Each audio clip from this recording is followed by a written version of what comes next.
হ্যাঁ, অপরাধ, ক্রাইম এবং অপরাধী, ক্রিমিনাল, এর সম্বন্ধে দু এক কথা বলবো। যে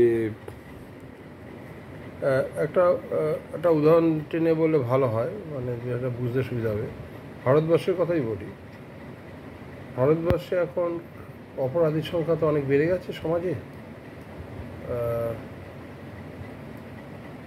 কী বলবো, অনেক বেড়ে গেছে। তো অপরাধী কেন তৈরি হয় সমাজে, এটা আমার প্রশ্ন।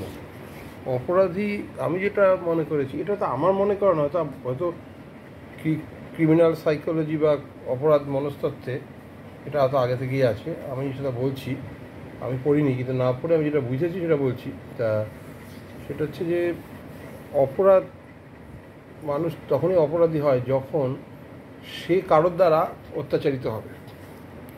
মানে কেউ যদি কাউকে অত্যাচার করে, মানসিক নির্যাতন করে বিশেষ করে, বা অন্য কোনোভাবে, তবে যে অত্যাচারিত সেই শ্রেণী কিন্তু একটা সময় তারা অপরকে অত্যাচার করবে। ভারতবর্ষের নিরিখে বলি, ভারতবর্ষের ইতিহাস ঘাটলে দেখা যাবে ভারতবর্ষ জানি না মনে হয় একমাত্র দেশ যেখানে ভারতের বাইরে পৃথিবীর বিভিন্ন দেশ থেকে, বিশেষ করে পার্শ্ববর্তী দেশ থেকে বিভিন্ন রাজারা এসে ভারতবর্ষে আক্রমণ করে ভারতবর্ষে পাকাপাকি থেকে গেছে যদি তারা।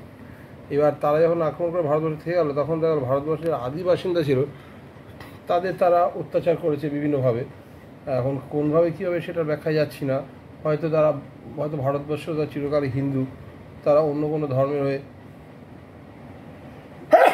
তারা হিন্দু ধর্মীয় মানুষদের উপর নির্যাতন করেছে, অথবা তাদেরকে বেধর্মী করে দিয়েছে, তাদের নিজেদের ধর্মে ওই যারা আক্রমণ করেছে তারা হিন্দুদের তাদের ধর্মে রূপান্তরিত করে নিয়েছে। এরকম প্রচুর ভারতবর্ষে অত্যাচার, প্রায় ভারতবর্ষে অন্যায় করা হয়েছে বাইরের দিকে লোক রাজারা এসে, প্রায় মানে 1000-1500 বছর ধরে এটা চলেছে।